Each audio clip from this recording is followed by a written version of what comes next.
This is another thing. They could be future planning. They're always thinking in their head. They're not really focused in the now. A lot of times they're looking at the end game. They may be looking at what they're doing, thinking of how they're going to accomplish it in the future. So they're always thinking in their head. So a lot of times they get lost in this. So these future goals and things like that start clouding their focus in so many ways. Now today I want to talk about extroverted sensing. Is it inferior or superior? I think in the INFJ, it can be a little bit of both. Now understand that the INFJ has a lot of many gifts in their life, a lot of blessings, but they also have many curses. And I also believe that their sensing is both of those as well. Oh, this is Tom. This is the INFJ Experience, and I have 5 reasons to tell you why I think that they are both inferior and superior in their extroverted sensing. Okay, people. Number 1 is distant focus versus heightened observation. Okay, basically it's just that. A lot of times their distant focus is just that. Their distant focus can be distracting in their mind. And as you know, the INFJ is very introverted and intuitive. And their third function is introverted thinking.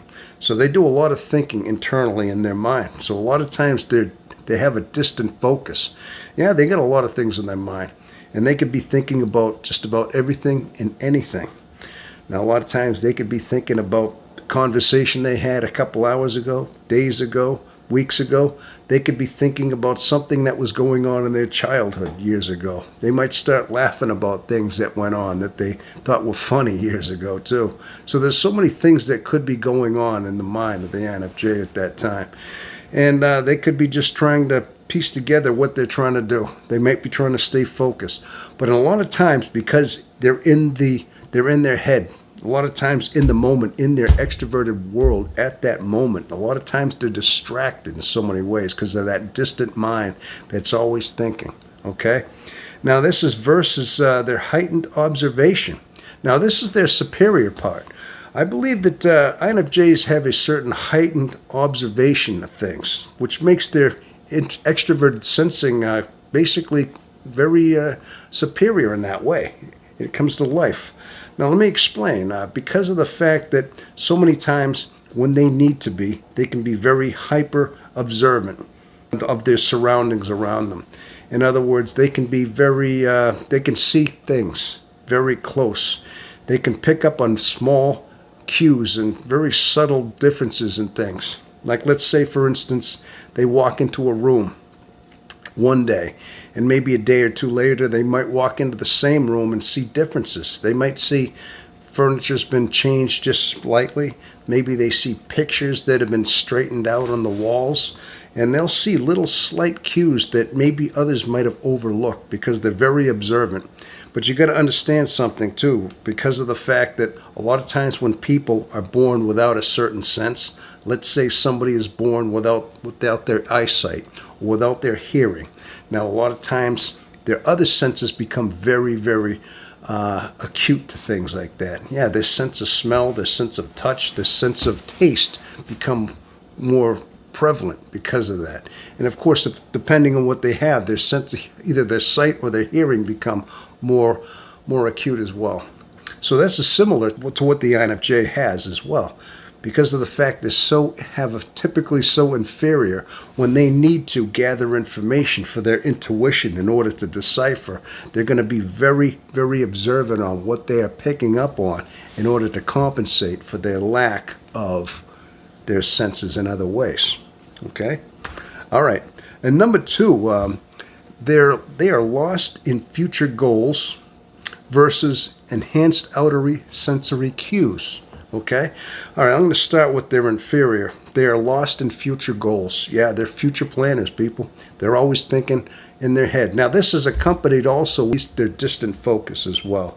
A lot of times, this is another thing. They could be future planning. They're always thinking in their head. They're not really focused in the now.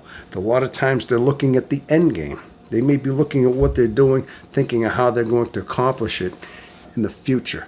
So they're always thinking in their head. So a lot of times they get lost in this. So these future goals and things like that start clouding their their focus in so many ways. Now, this is where it's very important for INFJs to be very, very focused and understand themselves. As INFJs, you have to know who you are, and you have to know your type, know how you think, and understand that you have to stay focused. You have to almost consciously make sure you stay focused on your tasks, especially when they're important. All right? So this is important why I'm bringing out this video. Now, understand, too, their strengths are enhanced outer sensory cues. Okay? I wrote that down as well. Now, what I mean by that basically is people, when an INFJ is gathering information, when they are gathering their cues, they're looking at these outer sensory cues, and they have a heightened awareness of this. Like I said before, because they have a heightened observation, also they're picking up on small cues that might be overlooked. But these small cues are them gathering information to read a room, read a situation, get a vibe of a situation, reading things around them. And they're also have it in conjunction with their empathy as well. Maybe their extroverted feeling, which is their second main function, may be in line with their extroverted sensing. So they're trying to gather these senses to get a better look at things. Maybe get a better look at how people are talking, reacting, the way things are going on in the crowd, the sounds and everything around them are all put into play. So they're getting a vibe of the room, they're seeing things, they're seeing patterns, and they're trying to get cues from everything around them in order to get a better view of that. And this is to gather this extroverted sense information to basically put into their introverted intuition, so they can start gathering and start piecing things together, getting a better read. So all these senses are coming to life in that way. All right? Okay, now number 3 I have here, intense concentration equals neglecting basic body needs versus sharp analysis of others' intents. Okay, I wrote that down as well, people. So it's basically that. Okay, I'm going to start with the inferior. So intense concentration equals neglecting basic body needs. Now, a lot of times, sometimes INFJs can get very wrapped up in what they're doing. Maybe they have a task. Maybe they have a hobby. Maybe they picked up a certain interest in something. And a lot of times they can get very wrapped up in these interests. They can get so enthralled in a certain thing that sometimes they might even just neglect their own cues of their body. I mean, for example, they may go hours and hours and realize they haven't eaten all day. All of a sudden, they might start getting extremely hungry all of a sudden, start getting jittery, and then realize that they haven't eaten. Yeah, so that's where their extroverted sensing just kind of lacks. And sometimes they may forget to drink water. Maybe they start getting so involved in their tasks that they put aside their chores. They may start neglecting their housework or their yard work or things like that as well. Or maybe they just start wearing clothes differently, or they're out of place. So depending on how intense they are in certain focuses, they may neglect their body. They may neglect their basic needs of themselves in that way as well. So that's an inferior, and that's where the senses become inferior as well. And so versus the sharp analysis of others' intents. Now, this kind of coincides with these other ones I said. Again, they become very heightened in their awareness, very heightened in their senses when they start looking up cues and things. When they need to, they become very observant, especially in situation. Now, if they're dealing with people, talking with people, they become very observant of things. They may pick up on subtle cues in people's intents. Yeah, they'll look at the tone of their voice, maybe the way they raise their eyes, the way they pause in between a sentence, maybe the way they turn flush when they say something, maybe they smile a certain way. So maybe they're looking for subtle cues to know how genuine they are, how honest they are. Again, INFJs are very good at deciphering people's that are just, they're intense. Sometimes they can see lies, they can see patterns in their voices and things, and they pick up on these things. So again, these are extroverted senses that they're looking for cues on, that they become very heightened awareness on. Again, it's going into their whole intuition. It's going into their deciphering system, so they're able to process these things, to see them. So at this point here, their extroverted sense in this situation becomes superior. Okay, it's another one. Now, number 4, zone outs versus acute assessments. All right, I wrote that down as well. Those zone out, that's basically in conjunction with all of this. Of course, as I'm saying, that a lot of times, basically INFJs get lost in their mind in so many ways. If you notice this, the pattern, a lot of times they have an extroverted sensing deficiency because of the fact that they are just so, basically, they're so much in their head. And there's so much in their mind. They're more in their mind than they are in their real world. And a lot of times, sometimes they can get so wrapped up in their world that they can zone out. And they can actually, it'll almost be like they're looking, but they're not really focused on what they're doing. They can actually just kind of zone out of their reality if they get so involved, especially if plans change, if maybe things they planned for in the future may have been altered in some ways and they have to start replanning things in the moment. Yeah, they can start going into these zone outs. And a lot of times their world around them just seems to be a blank in a way. Now, a lot of times, an example is an INFJ could be driving in their car up the highway and they could be in a zone out. They could be so wrapped up in their thoughts that they may pass an exit. They may realize that they just went too far past an exit and they'll have to go to the next one to turn around and come back. And it's almost like they go on autopilot for that whole exit before they realize what they did. So that's a zone out. And that's what a lot of times INFJs do sometimes, okay? Now, versus accurate assessments, all right? Now, I wrote that down as well. Now, that kind of goes in line with everything I've been saying because of the fact that the INFJ is so very focused on reading situation, reading rooms, reading people's intents, like I've listed in these other ones. They're so precise on that, looking at little subtle cues and things around them, that a lot of times they put this into their whole introverted intuition, their most dominant function, okay? And they just think it over. Sometimes it takes a little bit of time for them to think, and they start assessing. And then things start getting clearer as they think. And a lot of times, the longer they think, things start becoming more and more clear. And a lot of times, these are very accurate assessments as well.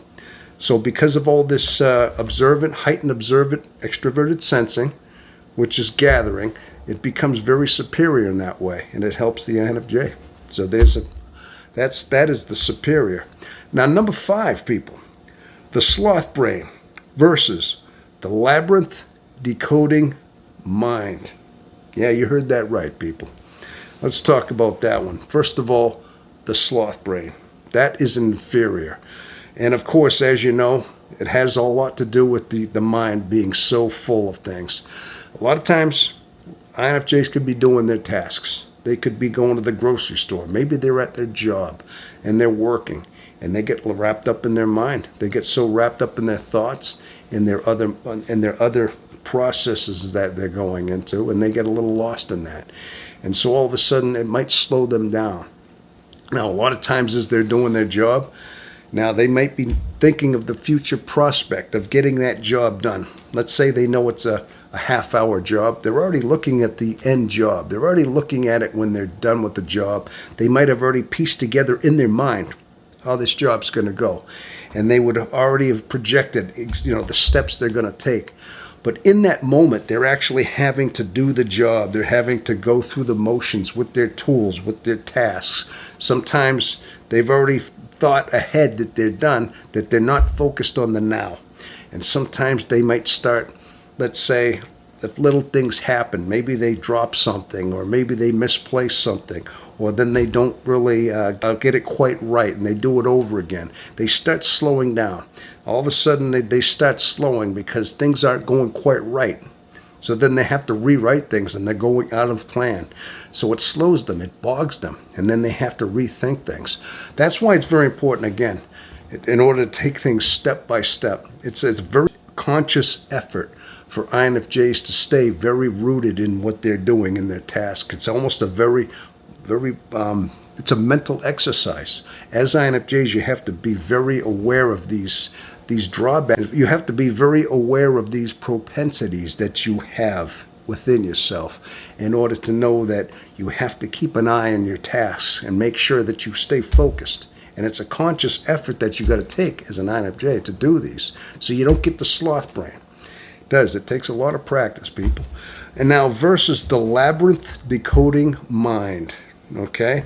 Yeah, that labyrinth of a mind, that mind that is just very vast and deep with many different corridors and avenues to go through. Yeah, this is just an example of how the mind works. That introverted intuition, that mind is very deep and it processes things almost involuntarily, sometimes subconsciously. A lot of times you take these ideas, or you take what you did, you take all these cues, all these outer sensory ideas that you have gathered, and you just kind of throw it into that introverted intuition in a way. And a lot of times it just starts working. It just starts putting it in there, almost like I said, just without even you trying. And it starts coming up with conclusions. It starts going back to the introverted thinking, and it starts narrowing things down into believable patterns, possibilities, and just things that make sense. So that's the labyrinth decoding mind. This is really beyond the extroverted sense. This is more of the idea of where the processing and the senses lead it into these conclusions that the INFJ has. So as long as the INFJ stays focused on their tasks ahead of them, and they understand that they have these qualities and they have their inferior parts and their superior parts in there, they can actually start deciphering things much better in their life, okay? But just remember, people, it takes a very conscious effort to keep your mind focused. It's up to you to do that, people. So if there's one thing you get out of it, take my advice. Through the course of my life, I've had to find this focus several times, okay? Sometimes I had to learn the hard way too, people, all right? So, well, anyway, yes, thank you so much. So, if anybody is new to the channel and has just stumbled across this video and you like the content, so would you please give me a thumbs up, subscribe to the channel, and of course, leave your comments, and of course, share this video if you think it might help somebody along the way have a little bit of better understanding in their own mind. All right? So thank you so much for attending today, people. I want to thank you for showing up. And this was the INFJ Experience. My name is Tom, and thank you so much. And until the next time, have yourself a wonderful rest of your day.